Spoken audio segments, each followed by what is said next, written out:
Welcome to Module 7. This is the first video lecture for Module 7, and it's letter A in your outline if you're in the learning materials part of Module 7.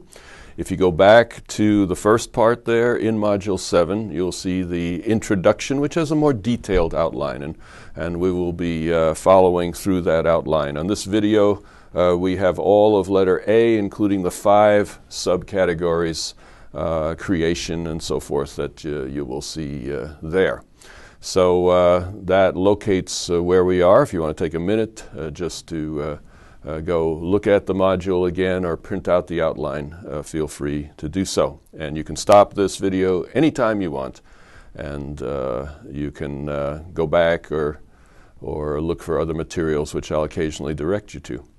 As you can see, the format's a little bit different. The first 6 modules of this series were recorded in a classroom setting, and we had 5 chaplains who met with us, and so there was some give and take. But now the rest of the lectures will come in a format where I am speaking directly to you and you alone. We're in a special studio in the same building in which the earlier videos were taken, and this is a faculty studio in which we can record things just like this. So, my intention for these lectures is not to repeat everything that you will see in the readings. The readings for Modules 7 through 10 are all drawn from my book, Meet God Again for the First Time, and they cover in considerable detail the issues that we want to cover in these 4 modules. However, what I will want to do in these videos is particularly by way of emphasis. Oral presentation allows things like tone of voice, gestures like this, and simply the way I'm talking to you and emphasizing certain things. You can be clearer in the oral presentation than you can be in writing, even though it may be harder to remember the details. So the lectures, the readings will work closely together. There'll be a lot of overlap, but in mastering both of those, I think you will have a stronger understanding of the topic than you would with either one alone. So let's begin. We're in Module 7A, and this is the biblical theology portion of the course. We've been talking in general about hermeneutics. We've come to understand what exegesis is, what biblical theology is, what systematic theology is. Module 10 gets more into the area of systematic theology, where we deal with the implications of the biblical material. But in 7 through 9, we're going to walk basically from Genesis to Revelation and take a look how the Bible writers' own intentions, how their own world and worldview was involved in presenting the material that they gave, and how God, through the Holy Spirit, oversaw the entire Scriptures into a seamless whole that has powerful implications for the way we live today. So let's get started. We'll begin at the beginning. And the first portion of letter A is the creation story. And you will want to take a look at chapter 2 in the book Meet God Again and refer to it from time to time. If you have been checking in the website, the Learning Materials website, this is my printout of the first page of chapter 2 that you have available to you there under 7A. And we'll be following pretty much along that line. Now, as you read the creation story, you come to realize that the whole thing in chapter 1 of Genesis is building up to a climax. And the climax is the creation of humanity. While animals are important to God, while the natural world is very important to God, it is with human beings that He is communicating in the book of Genesis. And so human beings are the high point of the creation story. Adam and Eve, the high point of the creation story. Then in chapter 2, there's a second story of creation, and that one focuses simply on the relation of Adam and Eve in the Garden of Eden. So it elaborates on the story in chapter 1. The high point is in chapter 1, verses 26 through 28.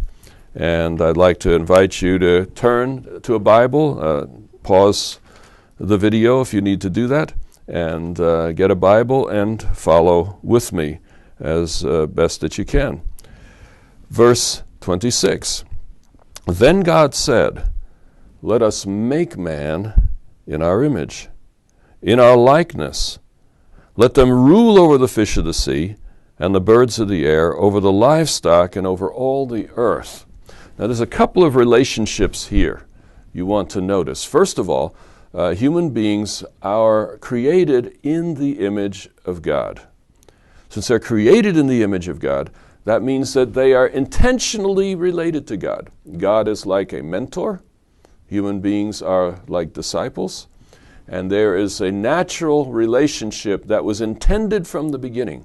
At the same time, there's a second relationship mentioned in this text, and that relationship is the human beings also relate to the earth.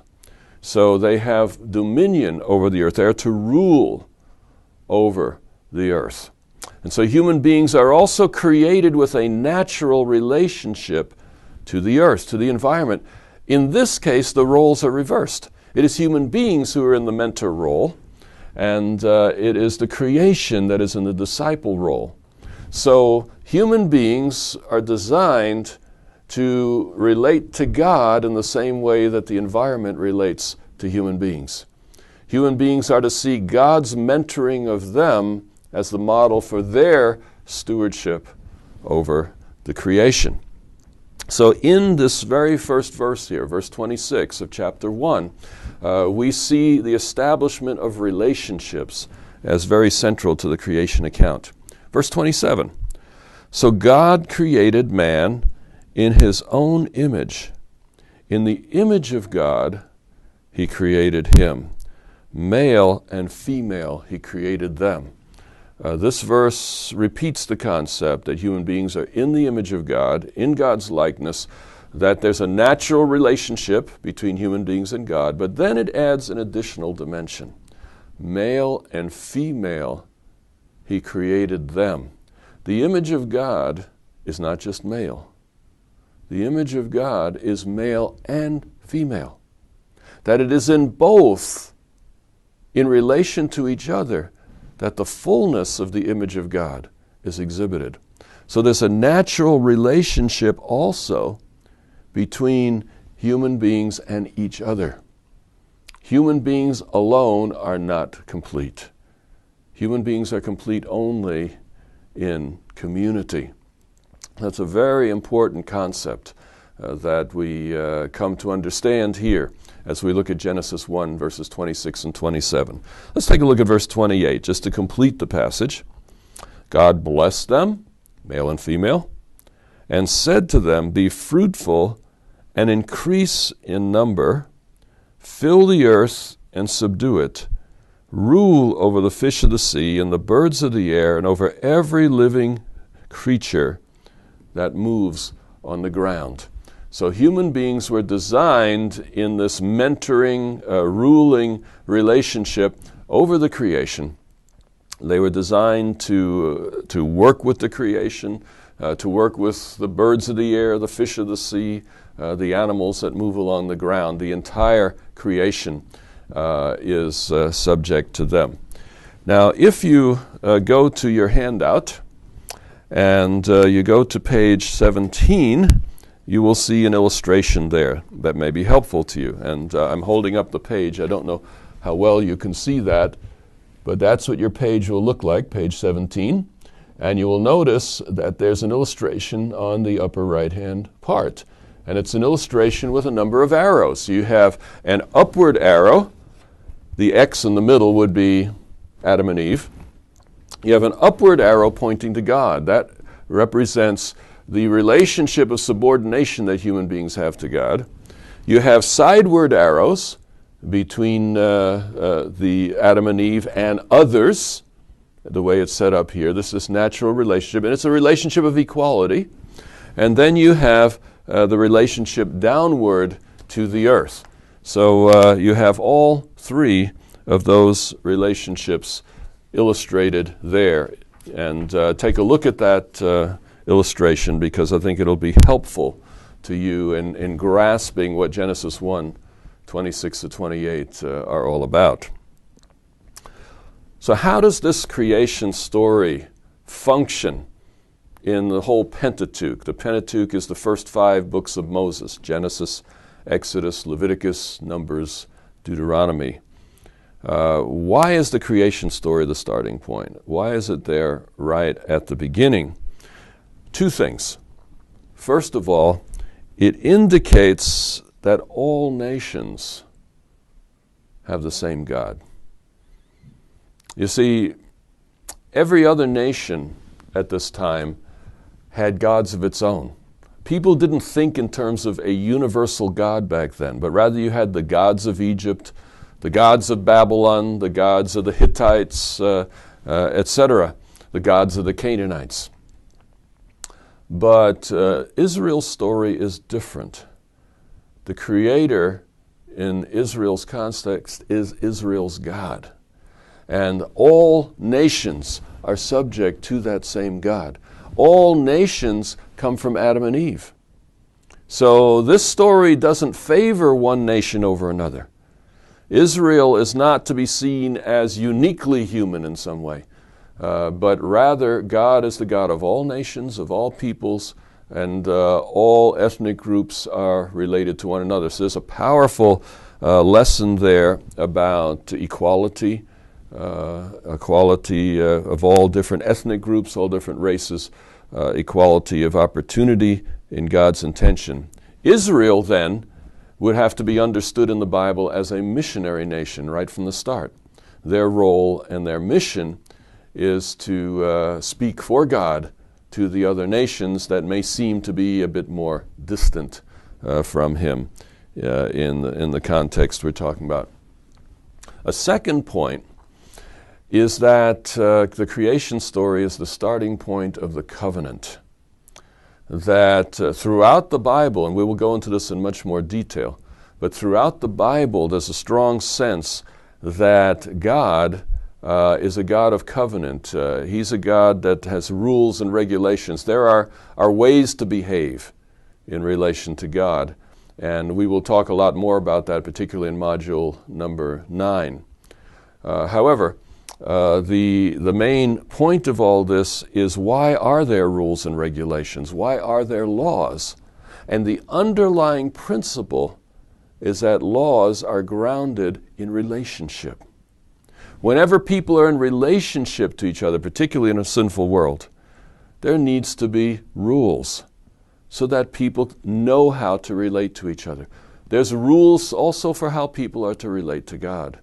And the purpose of the covenant is not oppressive.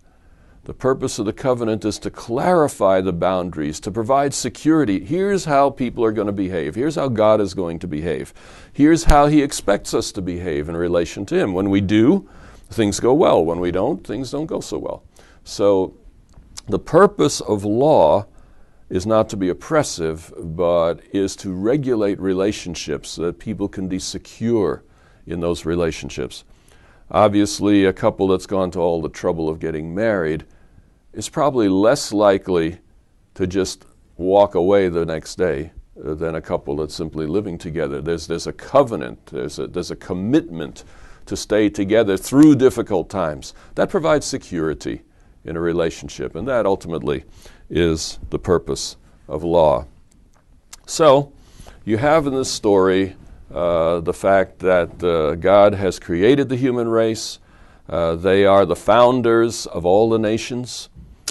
Israel, in the end, will represent God to these other nations, but they're all subject to the same God. And God is also the God of law, the God of covenant. And while those words are not mentioned in Genesis 1 and 2, they are nevertheless implied by the reality of relationships. A tragic thing, however, occurs shortly after the creation. You have the fall. You have the snake in the garden. You have Eve and the apple, as many people say. No mention of the fruit, actually, in the text. And a tragedy happens. And if you go to Genesis 1:27, talks about human beings in the image of God. And then you go to Genesis 6, verse 5, and it says about humanity there, all the thoughts and actions are simply evil all the time. What a contrast. Image of God, evil all the time. What went wrong there? The root of sin from Genesis story clearly is broken relationships. Broken relationship is where everything goes wrong. Broken relationship is what sin is all about. Later on, we talk about restoring human beings who have sinned. It's all about relationship. It's not just about rules and regulations and so on, but it's a relationship that is the key. If you're in relationship to God, all is good. If you're not in relationship to God, things are going to head downhill fast. So relationship is the root. And if you go to page 18 in the reading for this section, and here I have a copy of that, on page 18, you will notice that near the bottom on the right is another illustration. I'd like you to look at that while I'm talking to you here. So go ahead and get that, and then we'll continue. There you see the consequences of sin. On the one side, the relationship with God and human beings was distorted by fear. Human beings became afraid of God. They wanted to hide from Him. And obviously, hiding is not helpful in the process of relationship. The relationship with each other was disturbed by the fight that they had. Adam and Eve began blaming each other, began arguing almost as soon as sin took place. And so you see that the relationship between Adam and Eve was broken by sin and became distorted by lies and arguing and anger and so on. And then the creation itself began to decay. Flowers began to decay, weeds, etc., entered in. As you see on the other side of the model there, you have thorns, weeds, thistles getting in the way of the rulership or the stewardship that Adam and Eve had over the natural world. There's pain in childbirth that comes in, and it hinders the command of God to multiply and fulfill the earth. It becomes a more difficult process, just as the farming is more difficult. And then there's exile from the garden, in which God stays inside the garden. Adam and Eve are outside the garden, and between them is the angel with the flashing sword. So all of this is a story that beautifully illustrates, well, maybe beautiful isn't the right word, but it illustrates certainly the tragedy that occurs on account of sin. So you have a mixture in Genesis 3 of consequences that are natural and consequences that appear to be applied in some way. In other words, the exile from the garden is not something that just occurs naturally. The exile from the garden is something that God says, okay, we're going to put a guard here, we're going to move you over here, I'm going to stay over here. That seems to be applied in some sense, as is the childbirth pain and the thorns and the weeds that are expressed there. But fundamentally, Genesis 3 tells us that the original situation in the garden is seriously distorted. And from this time on in the Bible, you can speak in terms of problems and solutions. We noticed this when we took a look at James and Paul, how the Bible writers use different categories to discuss this. Sin, the human condition is described in terms of a problem. It could be a legal problem, a banking problem. It could be a relational problem. It could be described in different ways. And then there's a solution that uses metaphors from that same field. And so from Genesis 3 on, the human condition is clearly a problem that needs resolution, and therefore the salvation, the essentially salvation-orientedness of the entire Bible from Genesis to Revelation. You can't do a hermeneutics of the Bible without talking about salvation. And that's why we've blended those two concepts in this class. So, in Genesis 4 through 11, you have the primeval history, and we're moving into the second part of this particular lecture video. The primeval history goes from Genesis 4 to 11, and it addresses what the world is like after the sin of Genesis 3. And there are three key themes here. First, that sin is an undoing of creation. And as you read your reading, you can see some of the details there. But in the original creation, God was separating and making distinct. He separated the waters above from the waters below. He separated the dry land from the sea. And in the flood, all those distinctions are destroyed. The rains come down, the floods come up, and the end result is the earth is covered with water, just like it was in before the original creation. So the earth goes back to the condition it was in before creation. So the interesting part, and you wouldn't necessarily see this in the English language, but the interesting part of all this is that the language of the flood story, both its destruction and its renewal, is the language of creation. In the Hebrew, you have a variety of words that you could choose to use, and those words could take you a lot of different directions. In the flood story, the author deliberately uses the language of Genesis 1 and 2 to describe what is taking place in the flood and beyond. And you can see some of the detail in your reading, so I won't go into that here.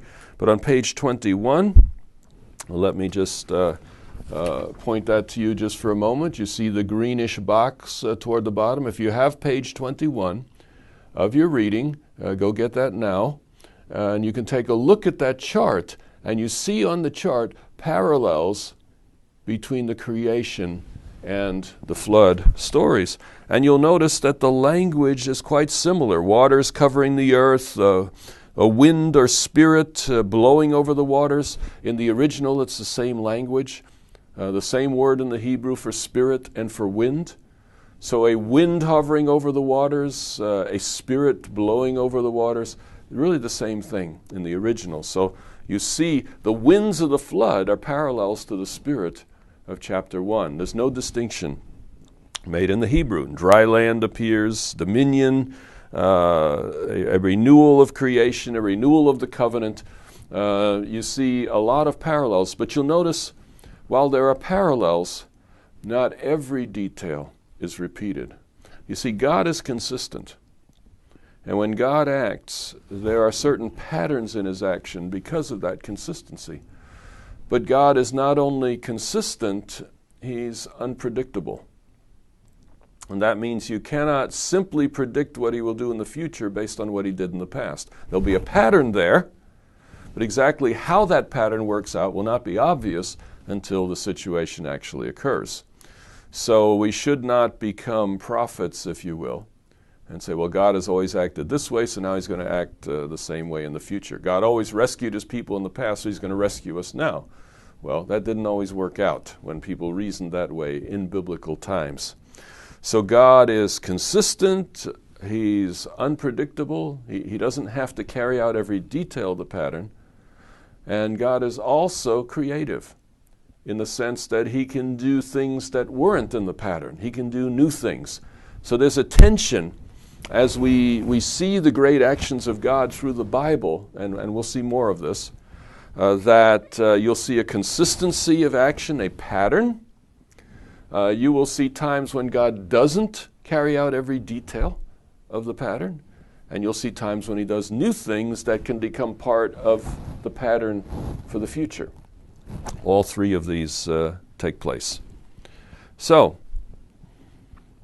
in the primeval history, sin is the undoing of creation, but God's grace restores the creation. So we see these two things going side by side. Sin pulling the human race downhill, and God's grace pulling the human race back. So this tension between problem and solution is illustrated right here in the stories of the primeval history that followed after the creation stories. A third thing that is important to this part of the story is the fact that there are two sides to God's judgment in all of these stories. God acts in judgment, but his judgment is not simply negative. You know, sometimes people think, well, judgment's negative. Judgment is scary. If I go into the judgment, I should be afraid. I should be worried about things, you see. So that's kind of an attitude we have. Judgment is negative, but that's not the way Jews looked at it. In biblical times, the judgment was a positive. A Jew who was coming into the final judgment was going to sue before God and win heavy damages. I mean, that's a good thing, you see. So judgment is not simply a negative in the Old Testament, but rather also a positive. And the two are blended together very often. For example, in the story of the fall, God banishes Adam and Eve from the garden. That's a negative judgment. But what else does he do? He gives them promises of a Redeemer, and he clothes them with skins so that they're not going to be cold in the world that they're being banished to. He takes care of them. Even in the judgment, there is a positive as well. So the judgment there is both positive and negative. Cain, negative judgment is obvious. He's sent away from the rest of his family. But where's the positive judgment? He's marked so that no one will kill him because of what he has done. God is protecting him even in his banishment. So there's a positive and a negative judgment, both working together in that story. Flood story, same thing. Negative judgment, destruction of the world, destruction of most of humanity. Positive, there's provision made for their salvation. Not one human being needs to be lost. They can all come into the ark if they will. And I imagine the ark would have been a lot bigger if that were needed. But God knew who he was dealing with. And he makes provision that no one needs to be lost, but leaves it up to them how they will respond to the judgment. So judgment in a real sense is not God arbitrarily saying, you know, this is good and that's bad and I'm going to punish this and so on. A judgment in a real sense is simply inviting people to make decisions and accept the consequences of those decisions. If you make this decision, these good things will happen. If you make that bad decision, you know, those bad things are going to happen. It's laid out before us, and we kind of have a choice. So that's how judgment is taking place here. Now, when you get to the end of the primeval history, you get to the Tower of Babel, and there you see God in judgment again. And the negative judgment is obvious. It is the scattering of the people, the confusing of their languages, and as all of this is taking place, they're suffering under that judgment of not being able to attain the full potential that they might have been able to attain, to build a tower that goes right up to heaven and challenge God and so forth. So they are limited by the judgment of God. But where's the positive side of that judgment? It's interesting that generally we wouldn't see it. And the reason we wouldn't see it is that as Westerners, most people today, I don't care if you're from Asia or Africa or where you're from, most people today have a considerable amount of Western thinking, which includes chronological thinking, that we're aware of the passage of time and we're aware that years and decades and centuries make a difference, you see. And so we would tend not to see the Abraham story as in any way related to the Tower of Babel, because by any accounting it was anywhere from 500 to 1,000 years after the time of the Tower of Babel. But in the Hebrew mind, that's not a big barrier, because the story in Genesis is intimately related. Genesis 12 is intimately related to what happened at the Tower of Babel in Genesis 11. And I'd invite you to take a Bible and find Genesis 12 and read it together with me.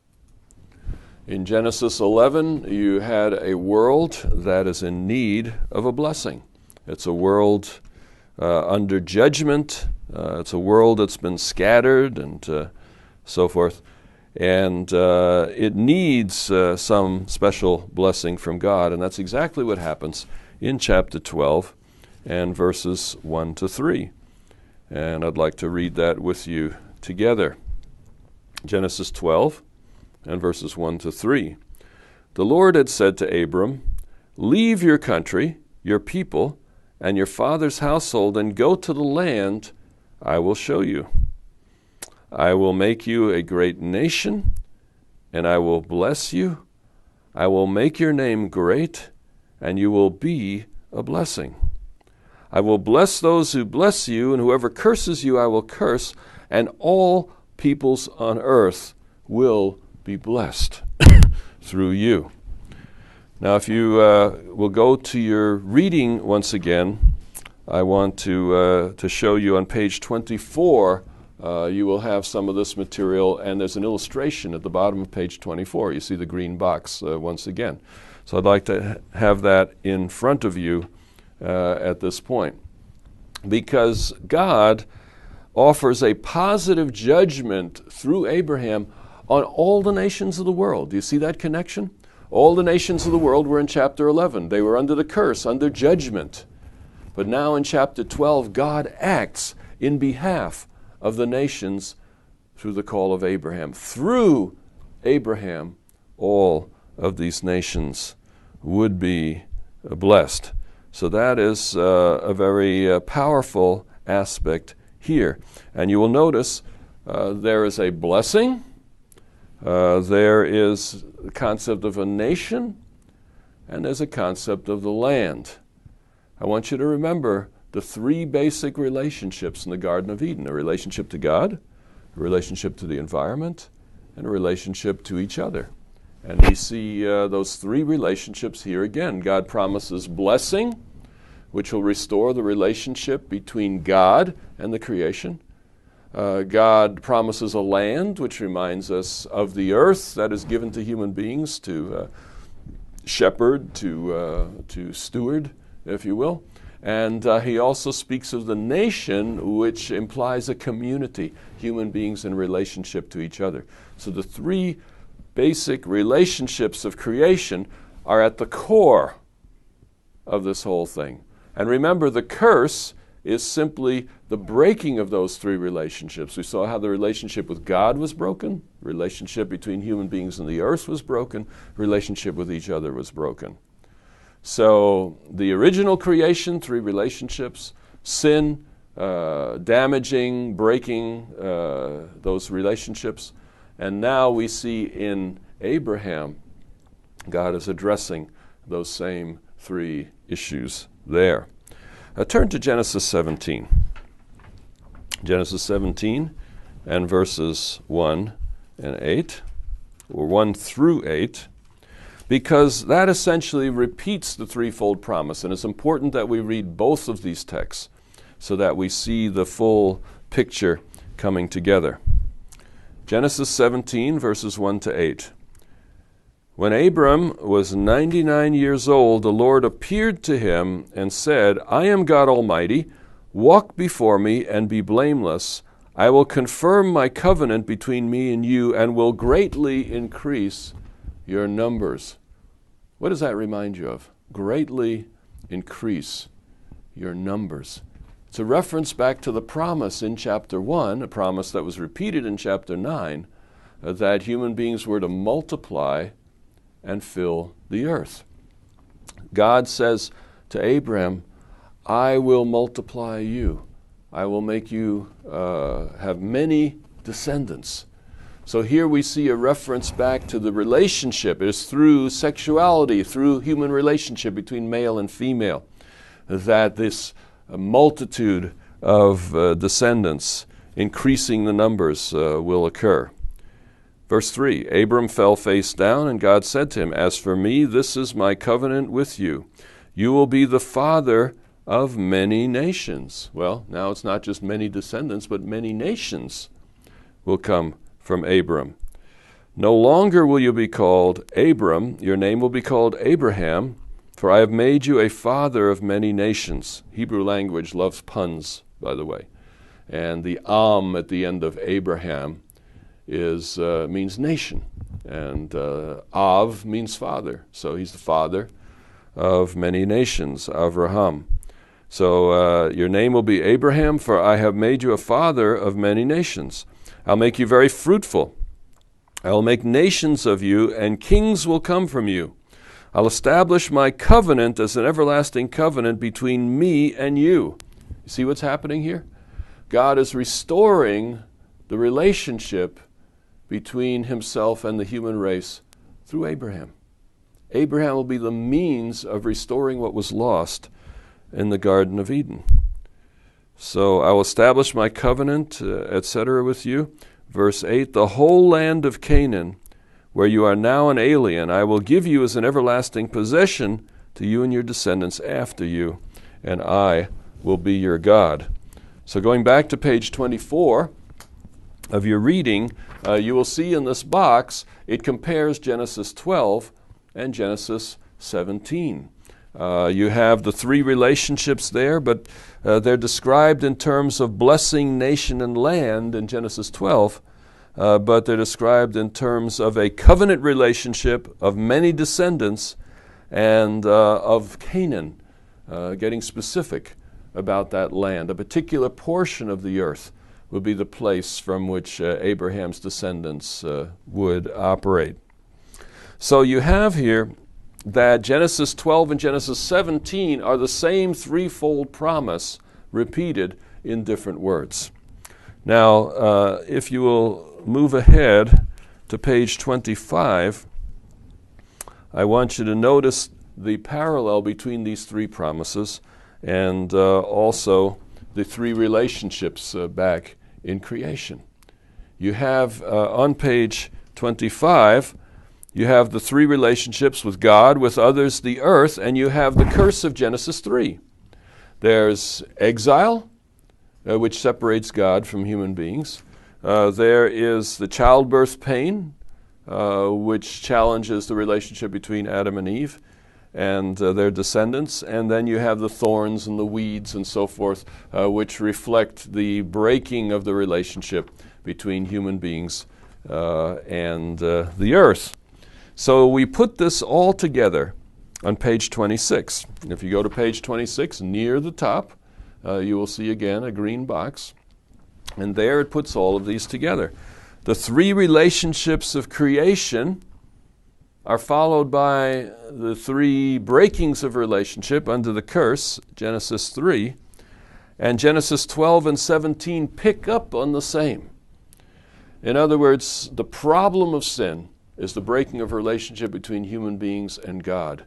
In Genesis 12 and 17, that's restored through the blessing, which involves a relationship between God and Abraham, first of all, and then a relationship between God and the descendants of Abraham after that. The creation of male and female is distorted by sin, bickering and disagreement and fear coming into those relationships. And God promises Abraham that he will have many descendants. In other words, God will undo the curse in behalf of him and his family. And then finally, the dominion over the earth, which was ruined in Genesis 3, is to be restored through what God will do in the land of Canaan with Abraham's descendants. So we see really that Abraham's call is a call to restore the Garden of Eden. Abraham is invited to be the means of restoring the relationships that were broken in the context of the fall. So if you're following your outline from Module 7a, which is the Pentateuch, you'll notice we've covered three of those areas, or we've begun to cover them. Originally it's creation, then there's the primeval history, and now the third area is the patriarchal era, Abraham, and all that follows. And we have moved into that area at this point. Before we go to the rest of the book of Genesis, let me just call your attention on page 28 of your reading once again. There is a box there right smack in the middle And as you look at that box, you will notice that these three promises, the promises of Genesis 12 and of Genesis 17, are really followed through in the rest of the Pentateuch, in Genesis, Exodus, Leviticus, Numbers, Deuteronomy. If you want some kind of structuring guide as to what's going on in the 5 books of Moses, here it is. And that is that they are all grounded in the 3 promises to Abraham. The Genesis 12, 1-3, in a real sense, becomes the hinge of the entire Pentateuch. The promises to Abraham look back on creation and the fall, but the promises to Abraham also look forward to what God was doing for the nation. And in the book of Genesis, God focuses on the promise of many descendants and shows how he fulfilled that promise through some challenges. In Exodus and Leviticus, the focus is on the relationship between God and the people. God removes them from Egypt so that they can be dedicated to him as their true ruler. And then in Numbers and Deuteronomy, the focus moves to the land. So that's a summary, and I want to look a little bit at the details before we complete this particular lecture. So when you get to the book of Genesis, after the promises to Abraham, it seems to me that what we see is a life of frustration. Abraham's life must have been frustrating. Perhaps one of the reasons he's a hero of faith is that he needed a lot of it. God promised him some incredible things. I will make your name great. I will make you have many descendants. You will be the father of many nations. You will rule this land. Okay, these were promises made to Abraham. And what's the reality? The reality is that none of them were particularly fulfilled within the lifetime of Abraham. For example, as you go through the book of Genesis, the wives, the chief wives of all the patriarchs were barren. Abraham's wife Sarai, later Sarah, Isaac's wife Rebekah, and Jacob's wife Rachel, all of them were barren. And it was a great struggle for them to have children, and they were limited in numbers. There was sibling rivalry. Ishmael against Isaac, Jacob against Esau, Joseph against his brothers, and or more in reverse, I suppose. But you have threats to this many descendants that God promised. There are famines in chapter 12, 26, and 41. 3 famines are mentioned in simply the story of the patriarchs.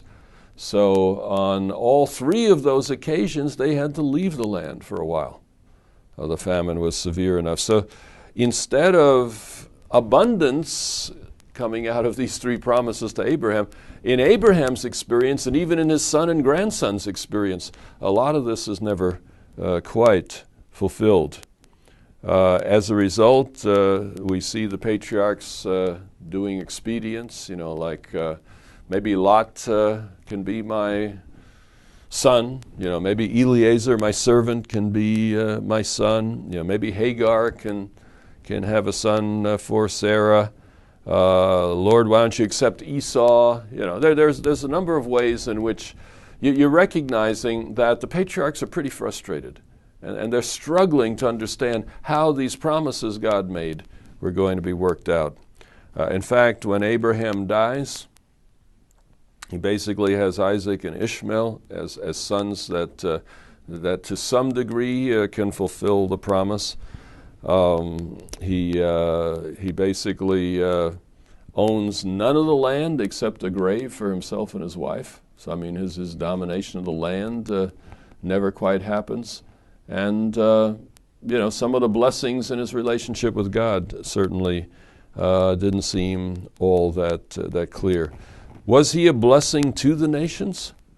Seems like wherever Abraham went, plagues followed. When he went down to Egypt, Pharaoh's cattle stopped multiplying. His wives stopped having children. He recognized Abraham's visit as a curse. And there's several similar stories to that. Abraham tries to intercede for Sodom, and how far did that get?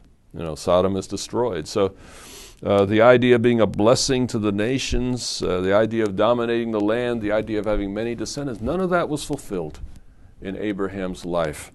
And in fact, when you get to the very end of the book of Genesis, you have about 70 people. That's the multitude. That's the many descendants like the sands of the sea. But at least it's a start. At many points along the narrative, it looked like it was all going to end, that there was just no descendants, there was just no security moving forward. But by the end of the story, you can see that the promise of many descendants, at least, is beginning to be fulfilled. Then, as you move ahead in Exodus and going on further, you find that the promises do get fulfilled eventually. And perhaps there's a bit of a lesson in that for us, because I think very often in our lives we have a sense that God is pointing us in certain directions, and it never quite seems to happen very often. All right, so number 4, let's move to the Exodus. And here we'll take a look at the rest of the Pentateuch. We spent extra time in Genesis because I think that's a crucial foundation, not only for the Pentateuch, but it's also a crucial foundation for the entire Bible in many ways. But another crucial foundation is the Exodus story.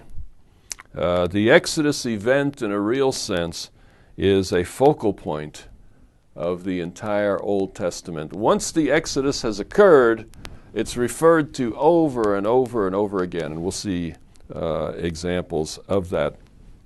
This is also true of the New Testament. The Exodus story is a foundation of how the New Testament writers describe the cross, the Lord's Supper.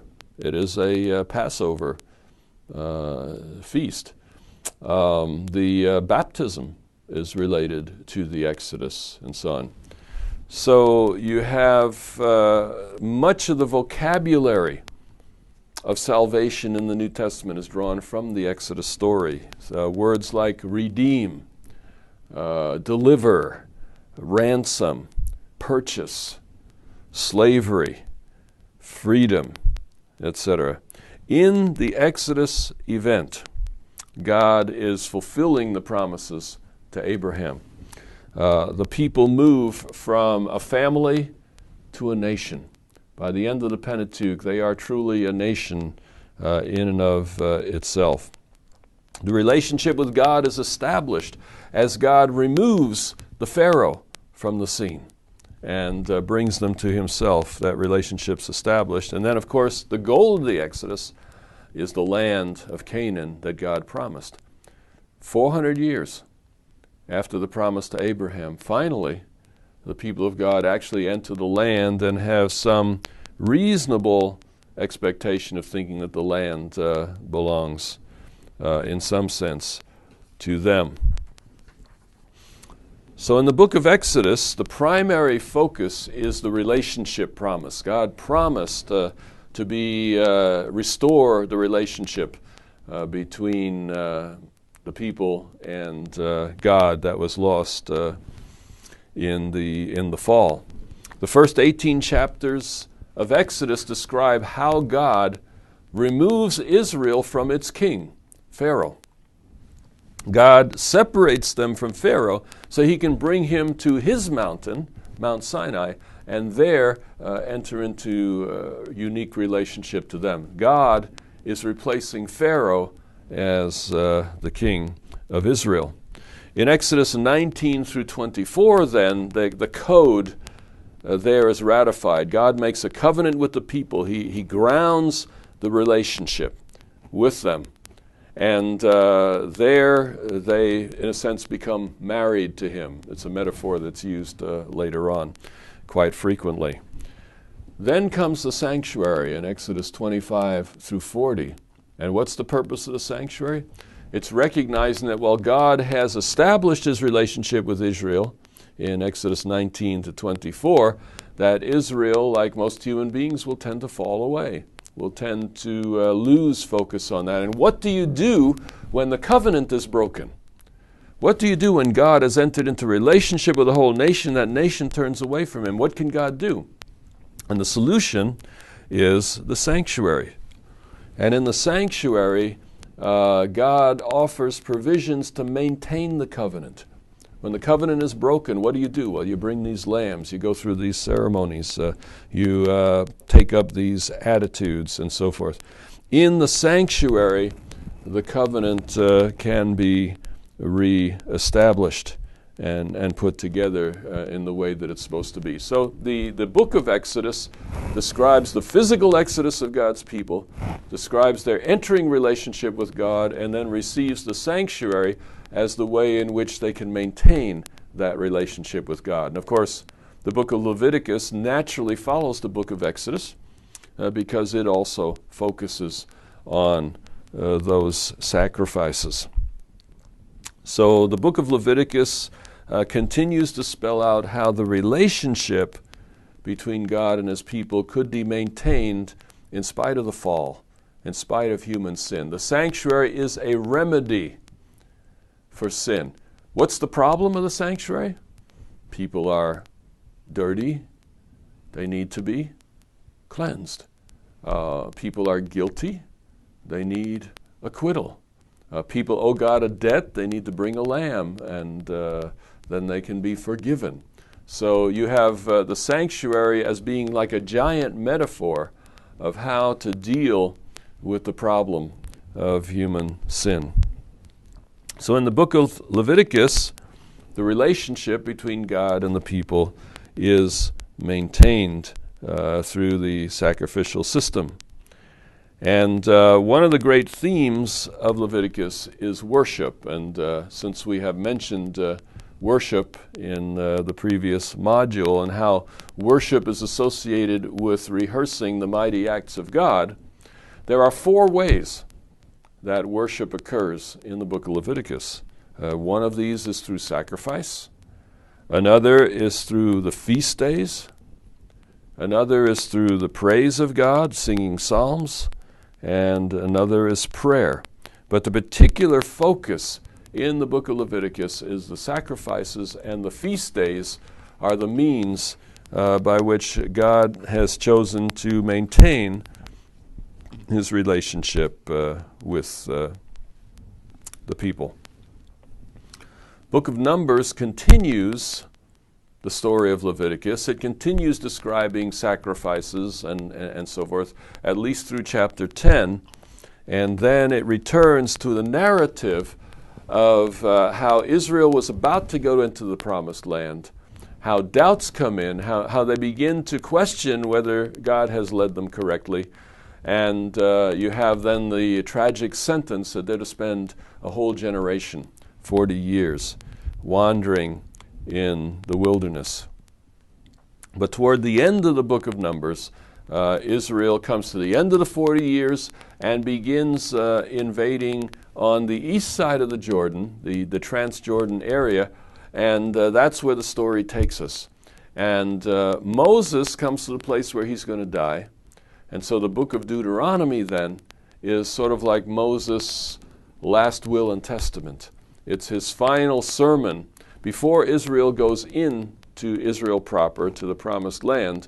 Moses prepares the way with the book of Deuteronomy, which is called second law in the Greek. If Leviticus is the first law, then Deuteronomy is the second law. The laws of Leviticus relate to the experience in the desert after the Exodus. The laws of Deuteronomy deal with what life will be like in relationship to God when they are settled in the promised land. So it's interesting how the laws of Leviticus and Deuteronomy are shaped to the context in which they are.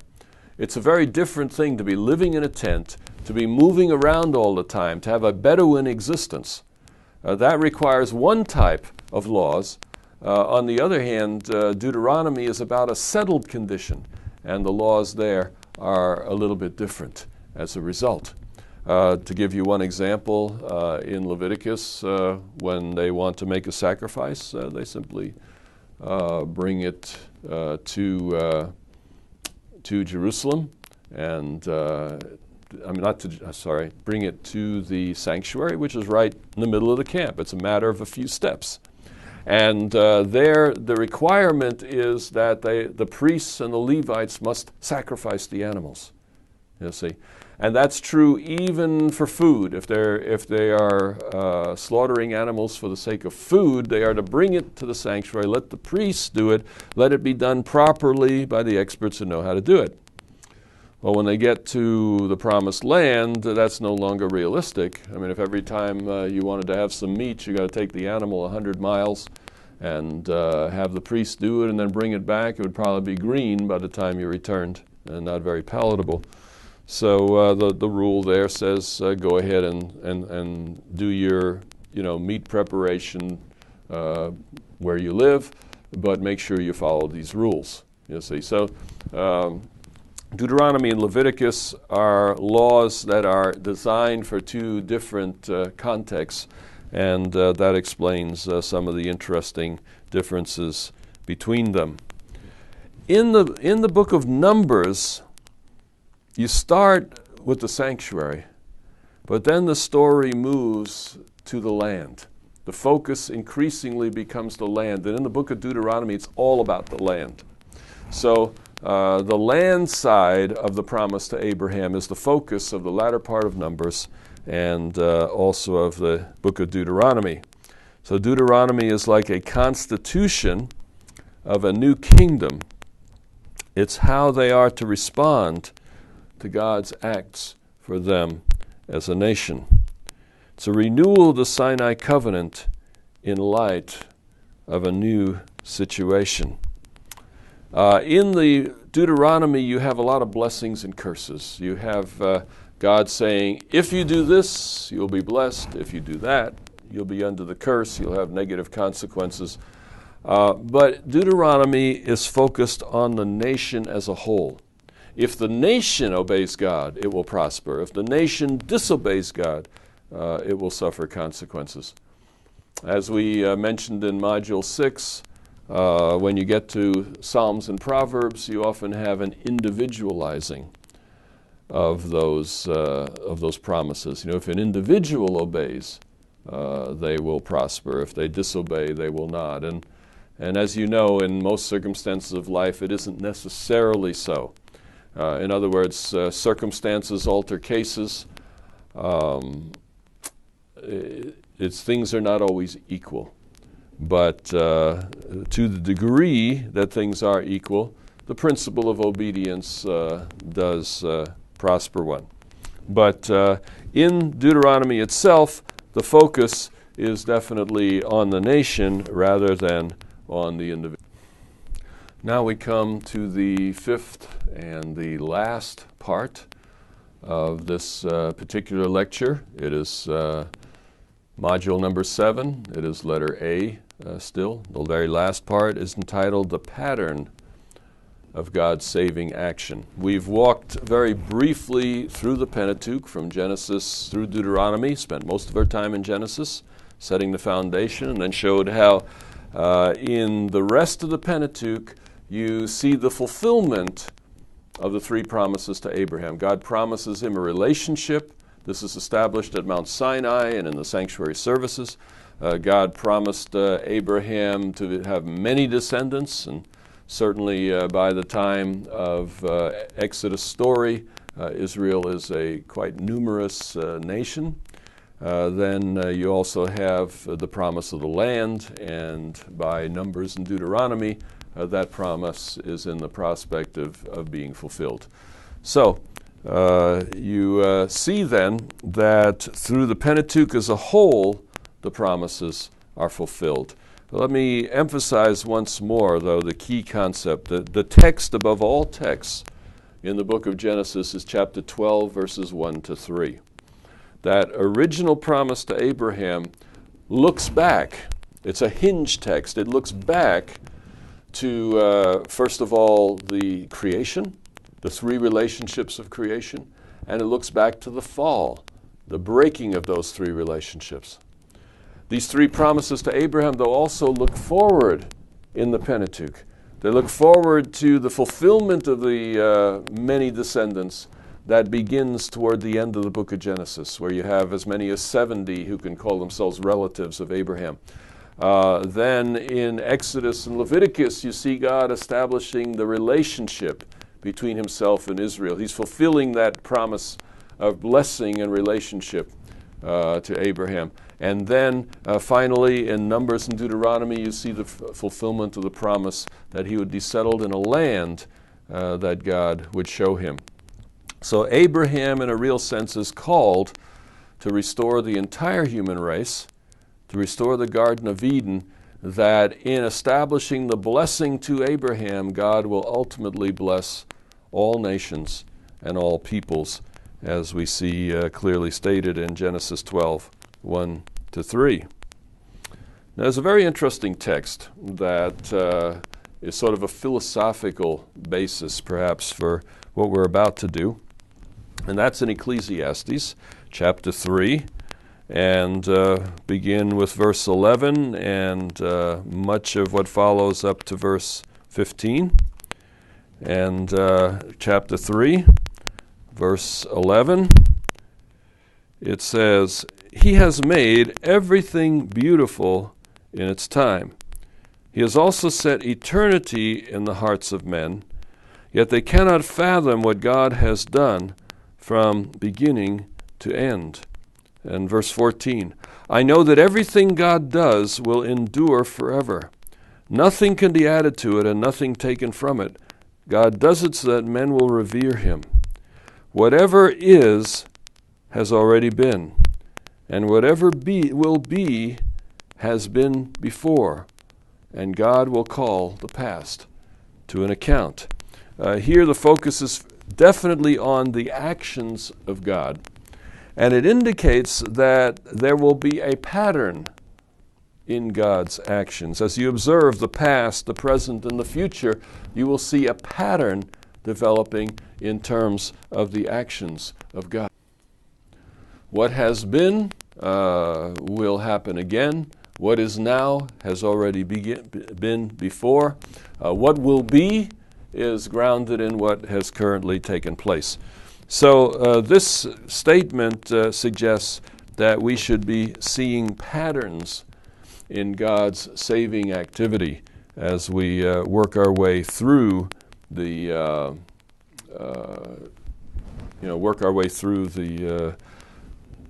Bible, particularly the Old Testament. As we look at the Old Testament, we discover that there are four great, mighty acts of God.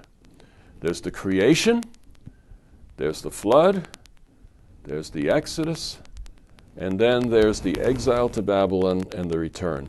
In a real sense, these four actions frame everything that takes place in the Old Testament. The Exodus in particular is the one act of God that is constantly referred to. It's modeled on the first two, creation and the flood, and it's the model for the exile to Babylon and the return, as we will see.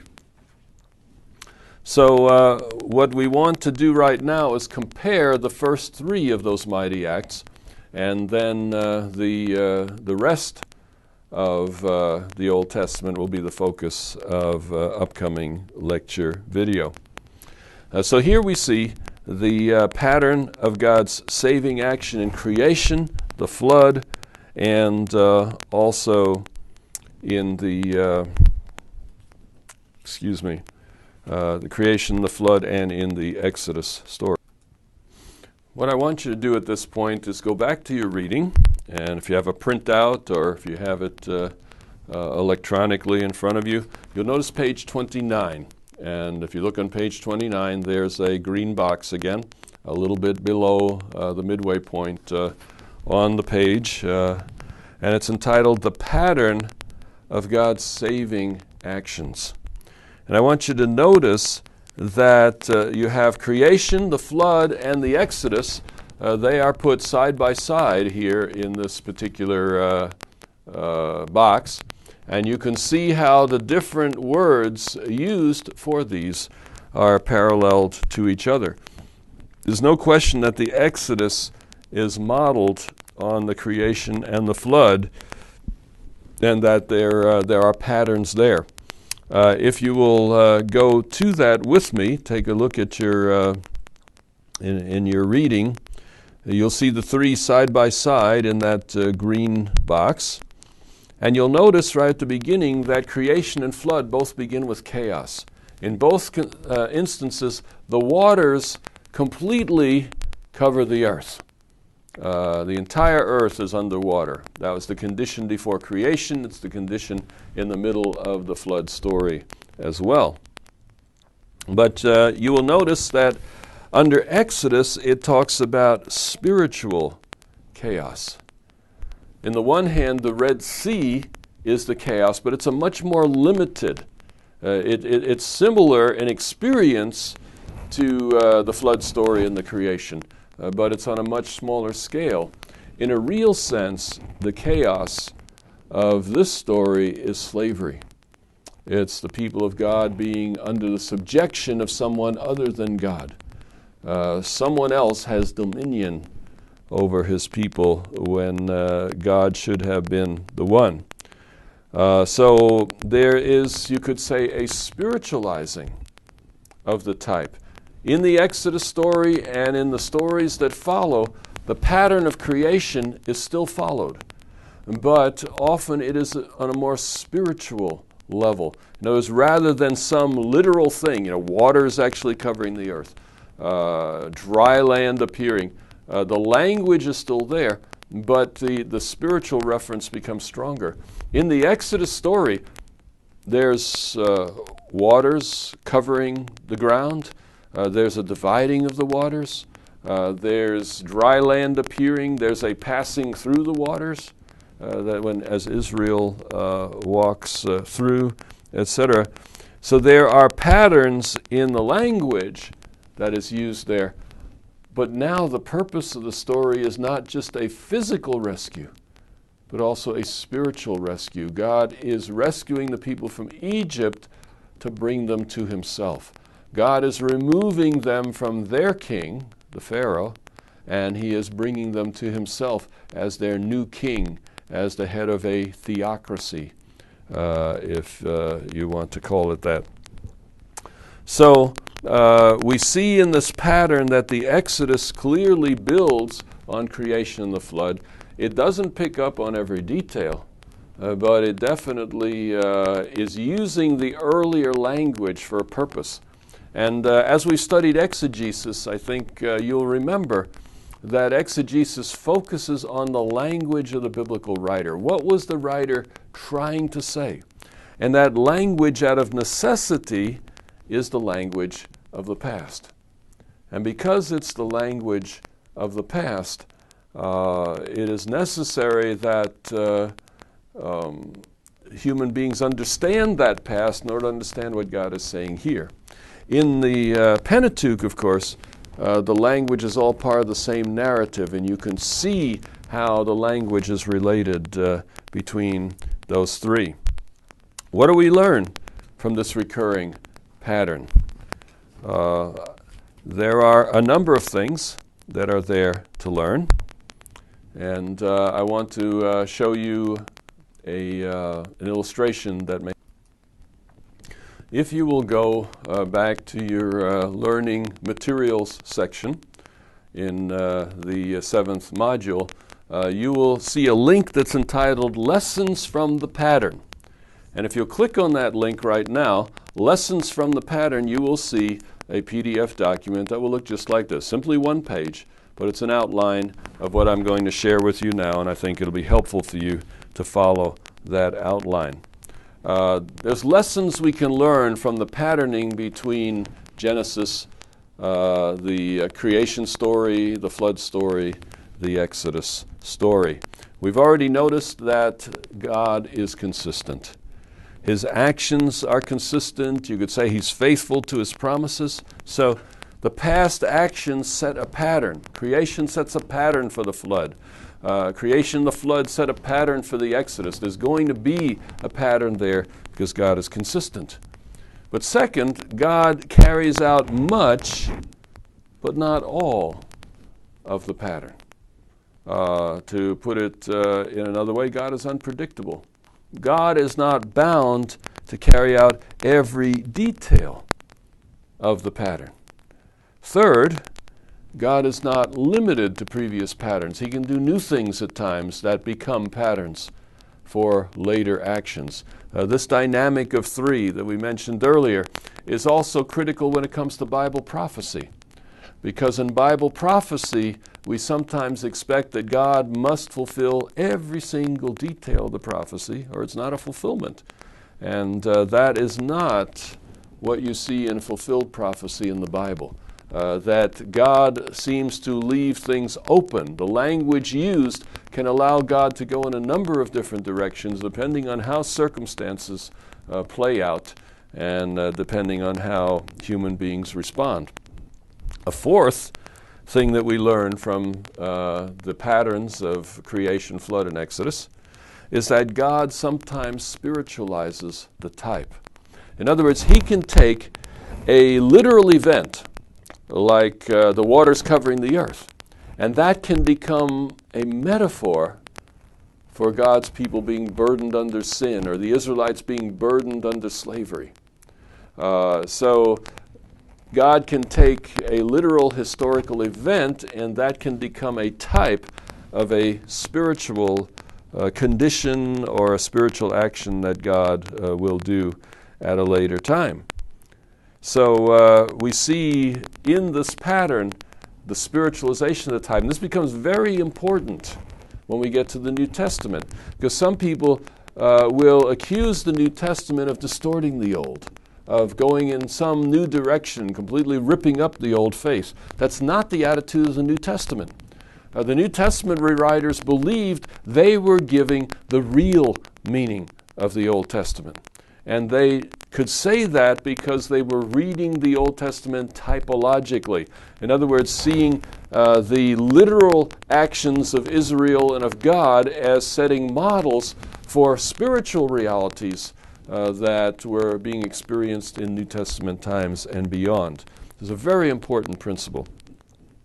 Number 5, it seems that as you go through all of these books, that Israel is constantly faithless and God is constantly faithful.